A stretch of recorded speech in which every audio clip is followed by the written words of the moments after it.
I've been welcomed to the Media Center, and I want to take this opportunity to welcome you also as a host this afternoon. On my right is Norma, who is my wife, and left my daughter Chennai. My name is Brigadier General David Chiweza, retired, and I'm here to address you on an important issue. But before we go there, I just wanted to inform you that if you need handouts, we have enough, more than enough here. And also, the address details on the top of the folder, I would like you to ignore those and only recognize the ones that are inside the press statement that you are going to find there if you need any further information. And the next point that I want is there will be a question and answer session in the end of my presentation. And the question and answer session will last approximately 30 minutes if there are any questions. And then also, if you need more information concerning what I have talked about, we are going to circulate a register where you can say what you want, and then that will be sent to you via email. Some of the information was just too lengthy for us to print out here. So we're going to circulate that register. If you need more information, we'll pick up that and send you by email. Thank you very much.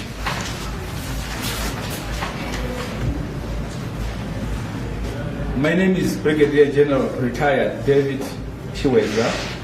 I'm a citizen of Zimbabwe. I have served my country with honor and distinction.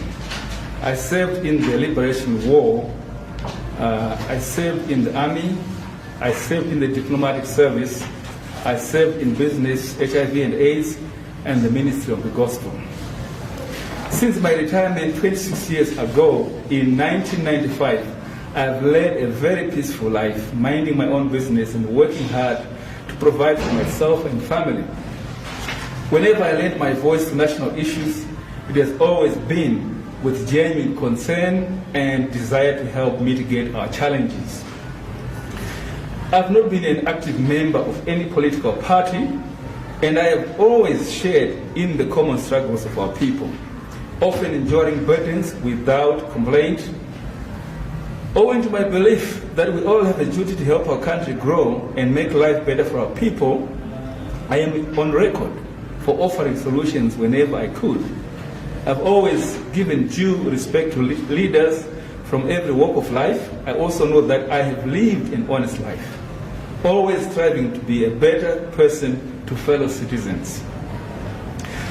I've never deliberately dispossessed, stolen, or harmed anyone. I've always stood for justice, even if that justice put me at a disadvantage.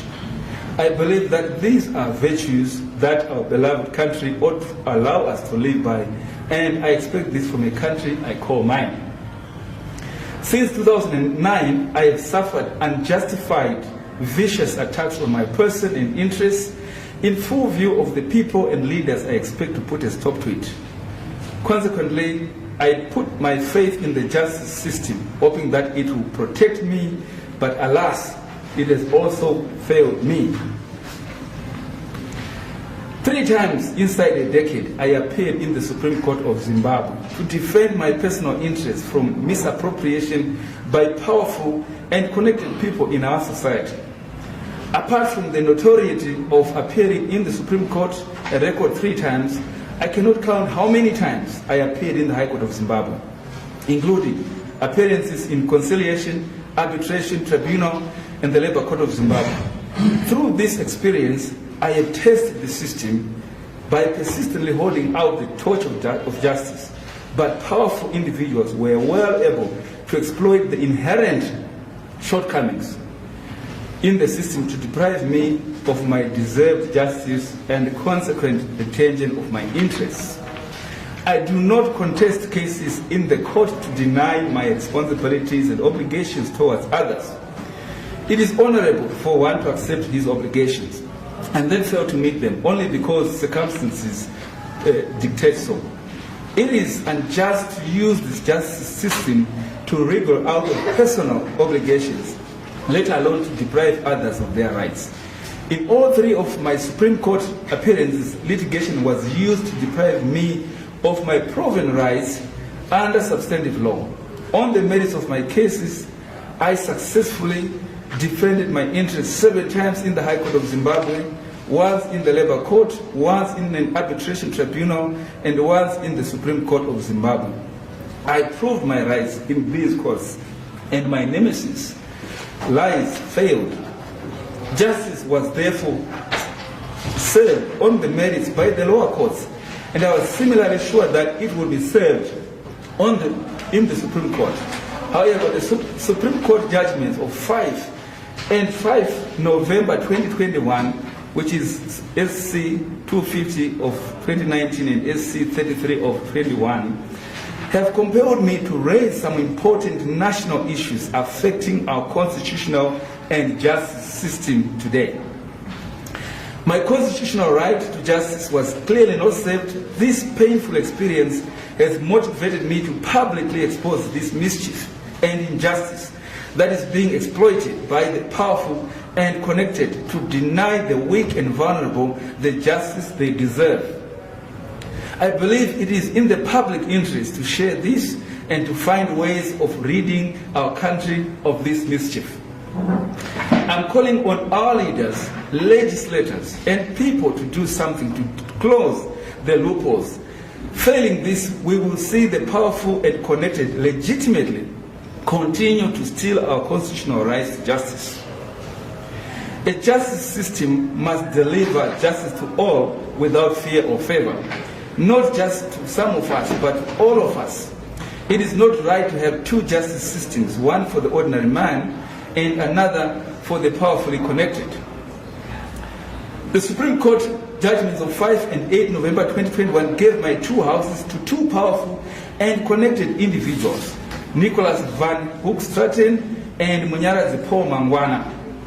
The timing of the judgment's deliveries, whether by coincidence or not, were choreographed to be injurious and hurtful. After delaying judgment for more than 1.5 years in the Devlin versus David Chiweza case, it took the Supreme Court less than 3 hours to hear and deliver judgment on the second case, David Chiweza versus Mnangagwa Paul Mangwana and another. It was a brutal experience for anyone to endure. Altogether, the 2 judgments blew away US $870,000 of my hard-earned value. I know it doesn't make sense for the rich and powerful, but for me, this is all that my entire life of struggle had left after a decade of attrition in which I systematically lost value. History will live to tell about the other issues, but for now, we focus on the matter of justice at hand. Following these judgments, I have sought legal advice, and the common sentiments are that when the Supreme Court has ruled, it is final. It does not matter if justice has been served or not. The attitude is one where a case is final for as long as the Constitution and the laws permit. This is where I begin. Does our Constitution and laws permit the perpetration of injustice? I believe that we cannot live with an injustice because our Constitution or laws permit it. It is our responsibility to prevent our justice system from working against us. It is our duty to ensure our justice system delivers the kind of justice that we want. Through the injustice I have suffered, I have identified the issues, weaknesses, and loopholes that need correction. The Constitution belongs neither to the judiciary, the executive, nor the legislature, but to the people. In the case of our constitutional right to justice, I am convinced that the manner in which justice is being delivered does not reflect the will and intention of the people. As it stands, the system is open to abuse and manipulation. Therefore, this is not a challenge to the Supreme Court, but it is a challenge to the justice system. The way it is now versus the way we intended it. It's a call to take a fresh view of it. I will use my cases to illustrate my point. Please note that the cases themselves are now public information. Anyone needing the details can go view them. Injustice occurs when powerful individuals can influence officials in the system to find and use opportunities and weaknesses to turn justice in the direction they desire and not in the direction justice dictates. Justice is not served because a person has found a loophole to escape through when the commission of a crime is obvious to every person observing. That is why rioting erupts each time a criminal or murderer escapes justice for whatever technical reason. It leaves individuals, families, and communities bitter because they know what justice ought to be. This is not an academic discussion, but it is an idea of the kind of justice that every citizen desires. Therefore, if power belongs to the people, then why not grant them the kind of justice they want? In my case example, I'm going to demonstrate that perpetrators of proved criminal scams got undue reprieve through the Supreme Court. In all cases, it is not that there were no misdemeanors that they got away. It was the permissible technical errors attributed to a judge or a lawyer that were exploited. My argument for examination and rethink is that judges and lawyers are part of the justice system. In the Constitutional Declaration of the Right to Justice, these entities were not enjoined to a person's rights to justice. These are entities whose knowledge and action one has no control over, yet their actions and failures determine the success or failure of litigation and likewise an individual's justice. This is my bone of contention. Let me put it this way. We all know that the burden of proof always lies with the litigants.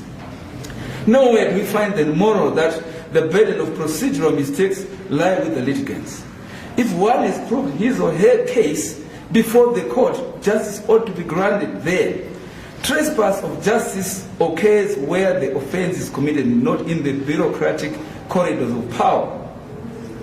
It follows that when one has presented credible evidence before the court, judicial or lawyer mistakes should not rob him of his deserved justice.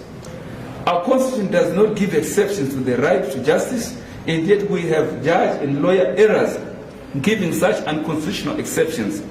Where in the Constitution does a judge or lawyer mistake override my right to justice? Take the precedence on our constitutional right to freedoms, for example. The Constitution is clear on exceptions. That is, you can lose your right to liberty for specified reasons, like for the purpose of preventing an infectious disease or contagious or communicable disease. This way, we lose our liberties in order to serve a higher purpose of preventing a disease that could otherwise destroy the nation itself. Likewise, I do not see how a lawyer and judge mistake can supersede my right to justice, especially because their mistakes are not sacrosanct. They serve no higher interest of the nation except to defeat justice itself. Now, I find it difficult to accept what I'm being told, that the failure of my case in the Supreme Court of Zimbabwe owing to judicial and lawyer mistakes does not give rise to constitutional issues. One could ask, what if a judge or lawyer, being human, deliberately makes mistakes in order to defeat justice? What if the judge or lawyer is paid to make that professional mistake? Should one lose the right to justice on account of this? Surely, this is mischief identified and one that requires rethink. These are the questions I am putting across to the people and their representatives. This is because just like any citizen would, I am feeling sour because my precious life of hard work was stolen right there on judicial and lawyer technical errors. Whilst our flawed judicial system permits this to happen at the expense of justice, we should and we can change this. Further to this, I raise this question: why is the legal profession immune to taking responsibility for its failures? And why does the burden of its own failures rest with the litigants? Why does this have to affect my justice? Let us take the medical profession, for example. If a medical doctor who professes to be qualified negligently causes a costly mistake to a patient, he or she is personally held accountable. Correction of the mistake is to the account of the medical doctor himself and not the patient. By the same token, how can a proven case of injustice disappear on account of errors attributed to the judicial system itself? The least there can be is the declaration of a mistrial and correction of the procedures before retrial, if the judicial system will not carry the burden of its own mistakes. Failure to address this is a travesty of justice. This is because justice is never meant to be abstract. Justice must reconcile, justice must make peace, justice must not produce another injustice. Justice should never leave victims sour, and justice should not unjustly enrich or reward perpetrators where proof has been furnished beyond reasonable doubt. How? Now our justice system is doing the contrary. Well, this is the current system. I'm convinced that this is not the spirit and intent of our people as reflected in our Constitution. If the Constitution originates in the will of the people, then it is incumbent upon the people, through their representatives, to change this. Now, let me illustrate this with my cases. The first case that we have is the case of Diviland versus David Chiweza, with myself.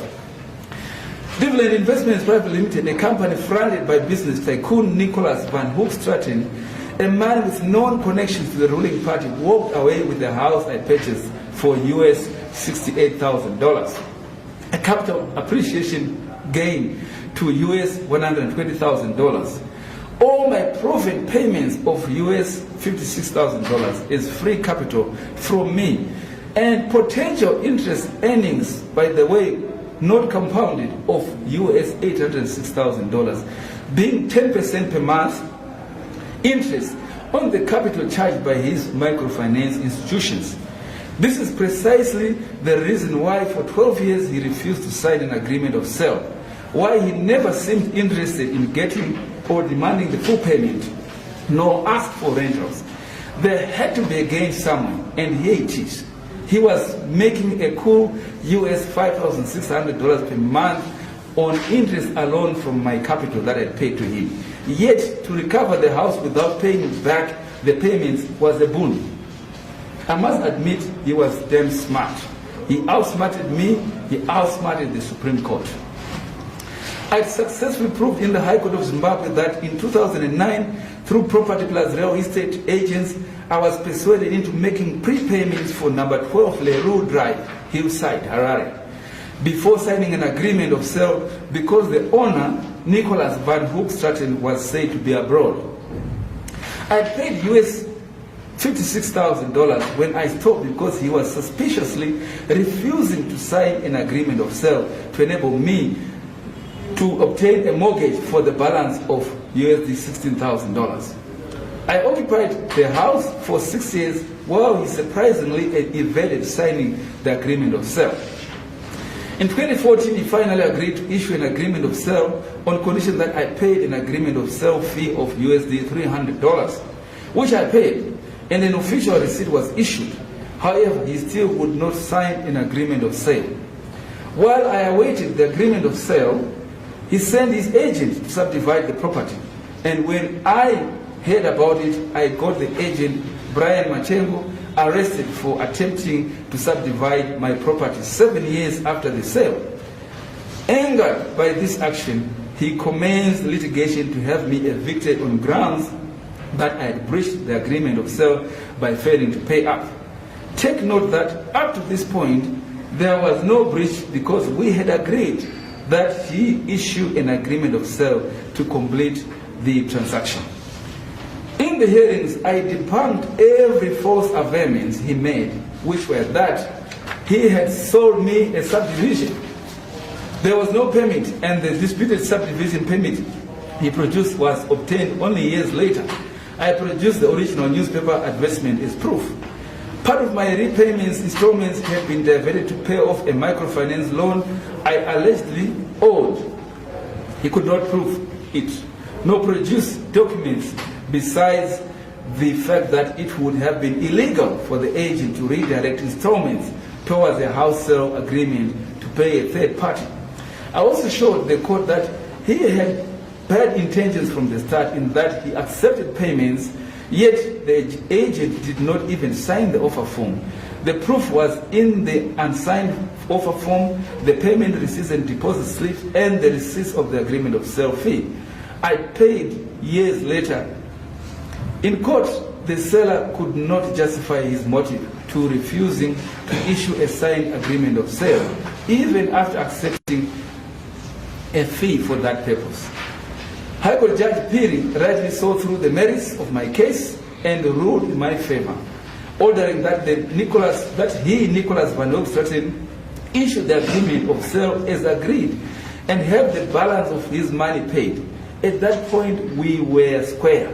He had interest-free access to my US $56,000, and I had also had free access to his property. He had lost rentals, and there were opportunity costs to me.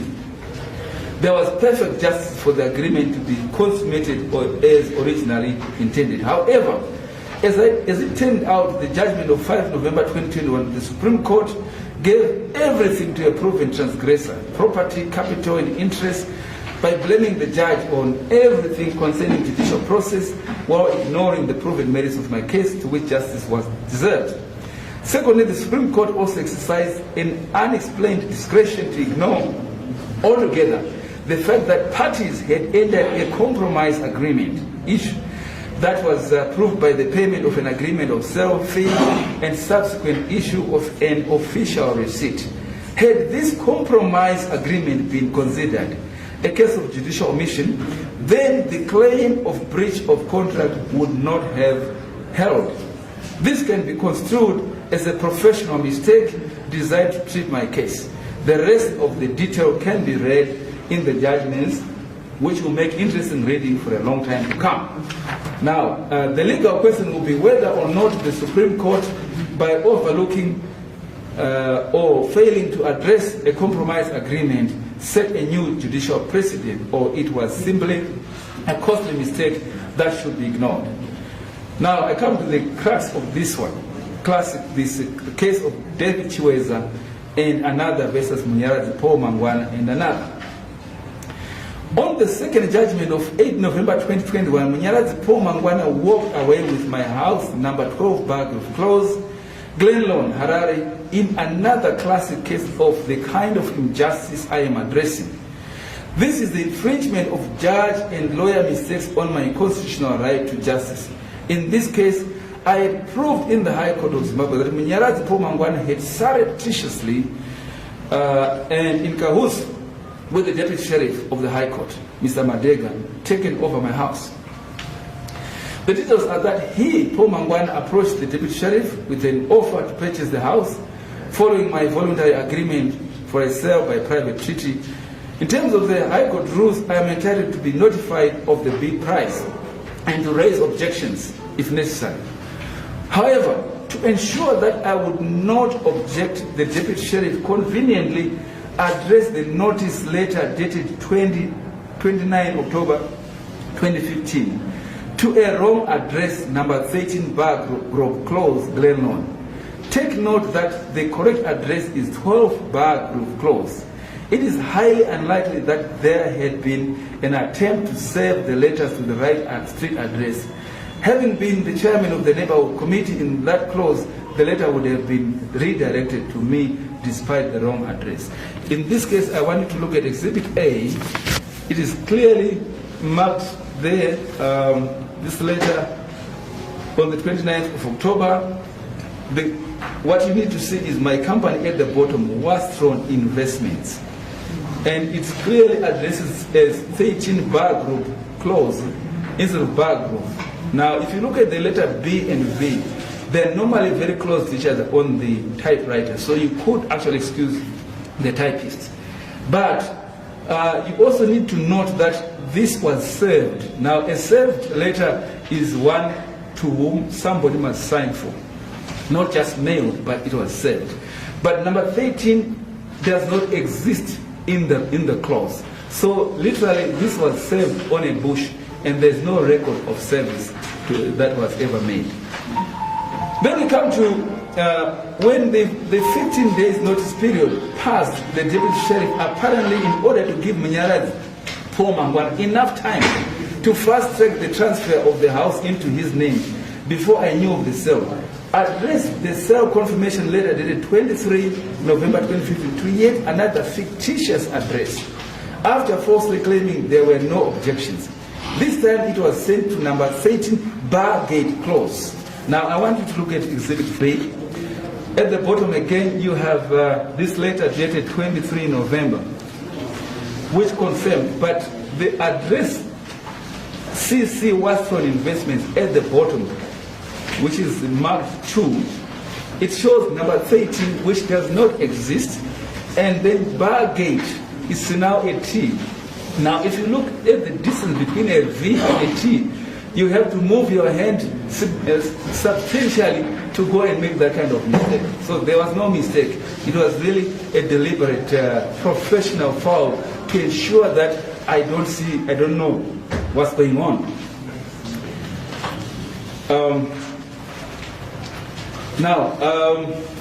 It is improbable that anyone would have made these kind of mistakes. Twice in a row, accidentally. Naturally, I did not receive the letter. The next move was also a classic. Mnangagwa Paul Mangwana showed up at my house declaring himself the new owner on 18 December 2015. Everyone would be on Christmas and New Year holidays, and government offices and legal practitioners would be on shutdown till about the 10th of January the next year. So that really bought him time to make sure he pushes the transfer. When I raised my complaint, the Deputy Sheriff Madega started ducking and diving until I raised the complaint through to the Senior Additional Sheriff Administration and Legal Services, who demanded an explanation from him. Even in his letter, the Deputy Sheriff had the audacity to lie to his boss, stating that he had merely misdirected all correspondence to number 13 Bar Group Close instead of number 12 Bar Group Close. There was no mention of the bar group or bar gate or street or the wrong address. Now, I want you to look at Exhibit C and D. This was Exhibit C is the letter from the Deputy Sheriff, Senior Additional Sheriff, demanding an explanation over my complaint. Is written Daniel Chiweza. It is the wrong address, but still it was intended to be me.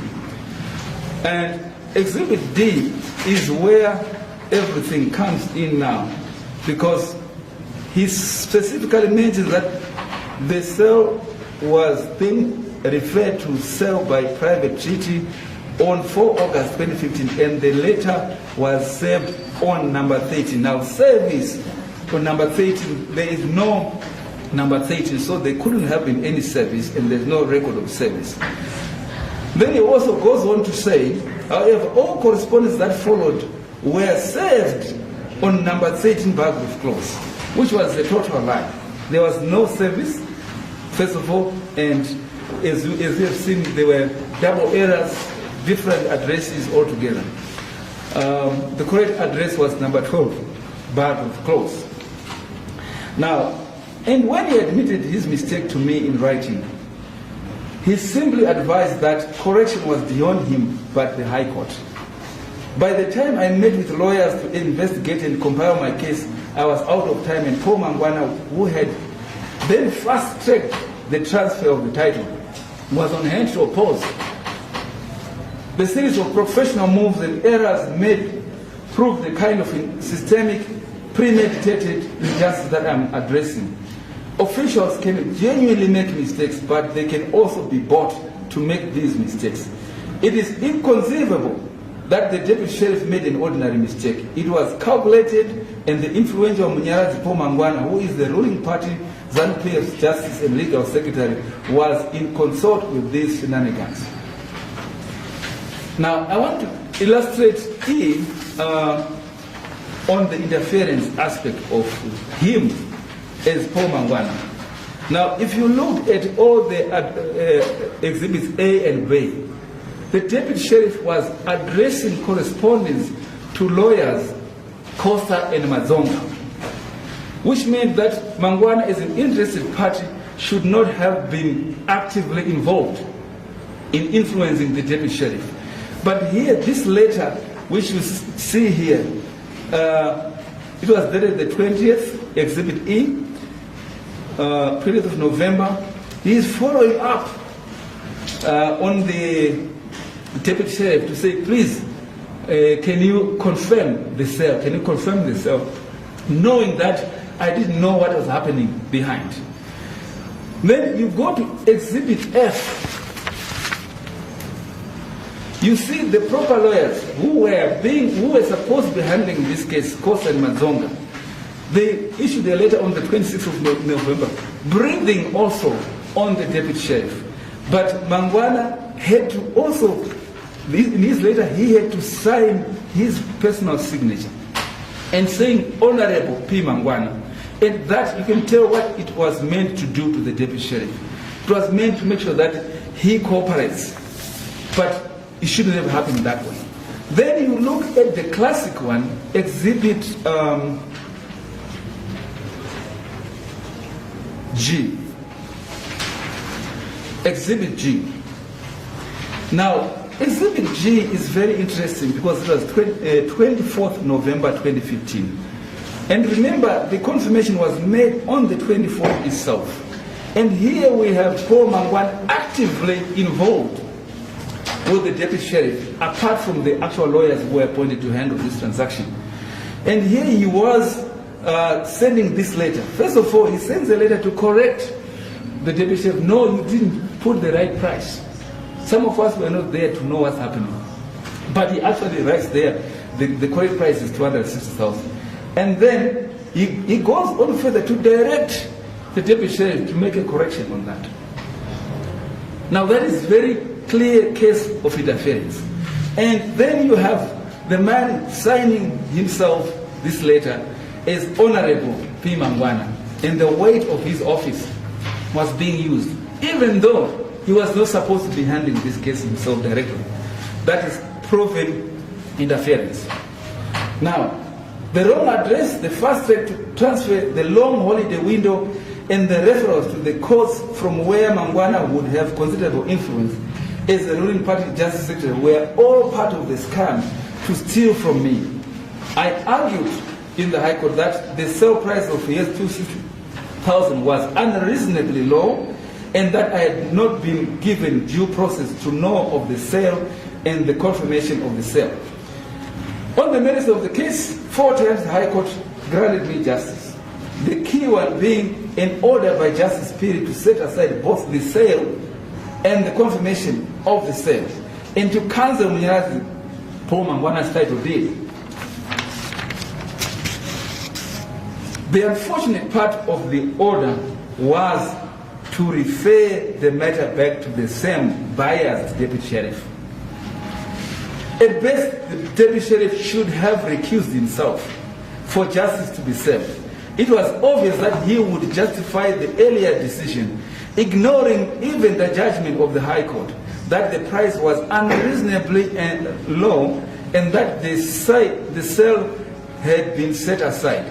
He made himself higher than the High Court by simply upholding the original and unreasonable sale price, by confirming Munyarazi Paul Mangwana as the purchaser, even after the objections I raised had been upheld by the High Court. Having seen the bias of the deputy sheriff and his determination to ignore the High Court findings and judgments, I applied for the correction of the order by Justice Spirit so that it would guide more expressly the intention of the court to reopen the house for sale for new bids and to give me the due process. Then, in the mix of things, my lawyer was late in filing to oppose the deputy sheriff's unlawful confirmation by 2 days. Mangwana seized on that error while opposing the request to amend the order of Justice Spirit. The judge of the High Court, Justice Charewa, surprisingly ruled in favor of Mnangagwa Paul Mangwana. I appealed to the Supreme Court, arguing that condonation ought to have been granted and that the request to have the ambiguous order made through Justice Spirit be corrected even if the ambiguity had arisen from a draft made by my lawyer. As it turned out, on the 8th of November 2021, the Supreme Court ruled against me, owing to again systemic mistakes. The Supreme Court did not justify or explain the departure from precedent. Despite several citations of similar cases where correction was granted, I am not questioning the judgment. I am questioning an unexplained departure from precedent that results in such a monumental loss of my property into the hands of a proven transgressor. I believe that my counsel, Advocate Pranga, in my heads of arguments, presented one of the most brilliant and historic expositions on judicial precedents I've ever seen across, and yet the Supreme Court failed to respond with an equally convincing counter-argument that would have informed and guided our justice for a long time to come. There was no doubt that Mangwana stole my rights with the help of a Deputy Sheriff Madega in placing my right to justice into the hands of Deputy Sheriff Madega. A clearly interested party was another miscarriage of justice. But here again, systemic mistakes stood in the way of justice. My lawyer, the Deputy Sheriff, and the High Court and the Supreme Court are all part of the justice system. Personally, I had no control over their abilities. What I had control over was the laying of solid evidence that there had been mischief. The Supreme Court obeyed the justice system, ignored my solid evidence entirely, and rested its case on its own errors, and thus helped Mangwana escape with the US $750,000 worth of my house. This was a case of throwing away the baby together with the dirty water. In this case, in this very case between us, High Court Judge Justice Dube wrote in his judgment, "It is mind-boggling that the sheriff would accept a price so much less than the forced sale value after a sale by private treaty. The sheriff's conduct is questionable. The conduct of the sheriff violated the applicant's constitutional right to administrative conduct that is both substantially and procedurally fair. The applicants were not heard before an adverse decision was made over their property, quote unquote." The Supreme Court ignored this mind-boggling truth and still gave over my rights to proven transgressors. Mangwana knew exactly what he was doing. He had succeeded in using the system. To prove that he knew what he was doing, I have a copy of his 8 November 2017 letter to my lawyers. This is Exhibit H. In this letter,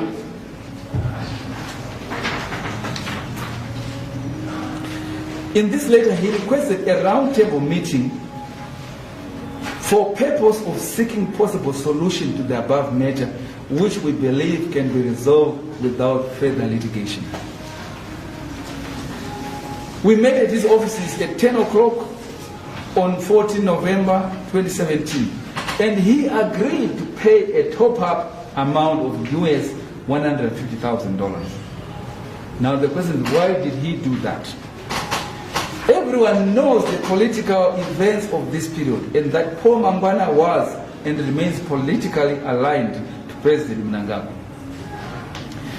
Now, as then Vice President E.T. Mnangagwa fled the country under a well-known political persecution that he went through, Paul knew he was vulnerable to President Mugabe's administration for skeletons in the cupboard.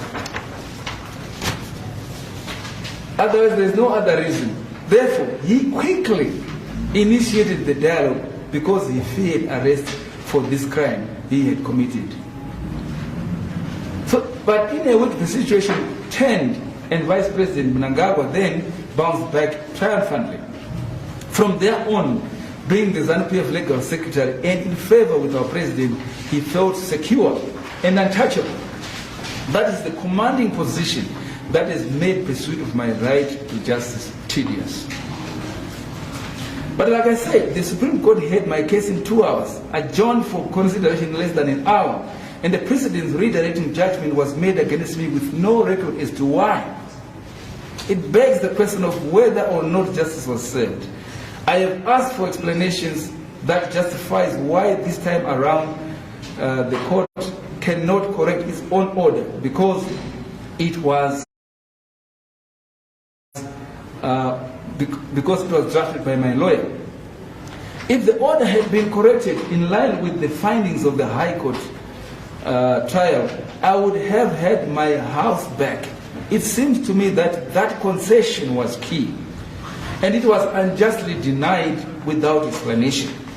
An explanation is necessary because this has implications for anyone who will seek correction of ambiguous court orders in the future.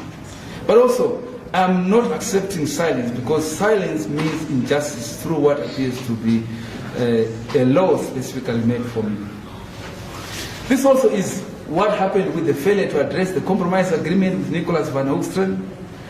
The upholding of the compromise agreement would have invalidated the breach claims, since it was key to recovering my house.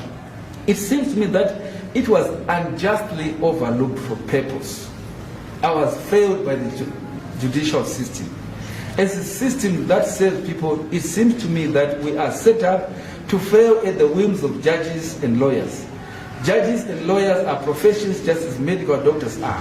They surely must be duty-bound to correct their mistakes without imputing them on innocent parties. That is the justice part I'm talking about.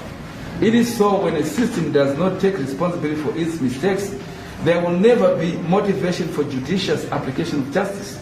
This is tantamount to giving it a license to kill. Similarly, when justice is no principle and when judges blow hot and cold at will, justice cannot be served.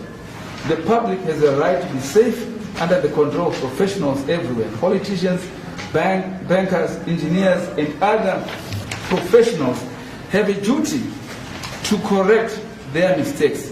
Our justice system doesn't, and in the public interest, it should not be exempted.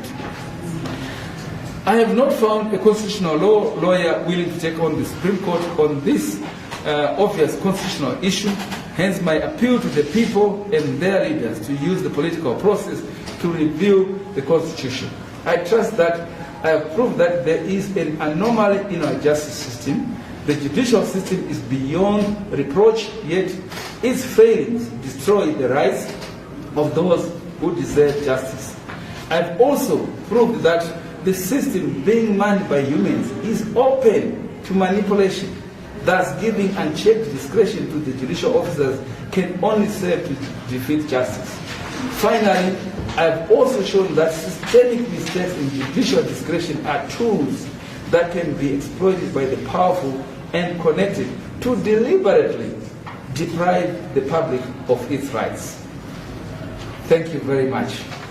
I end here, and if there are any questions, I am ready for questions.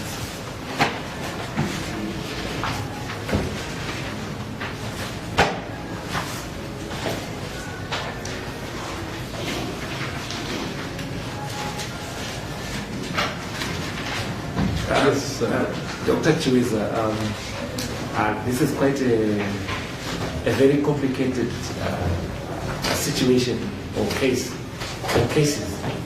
that you actually found yourself in.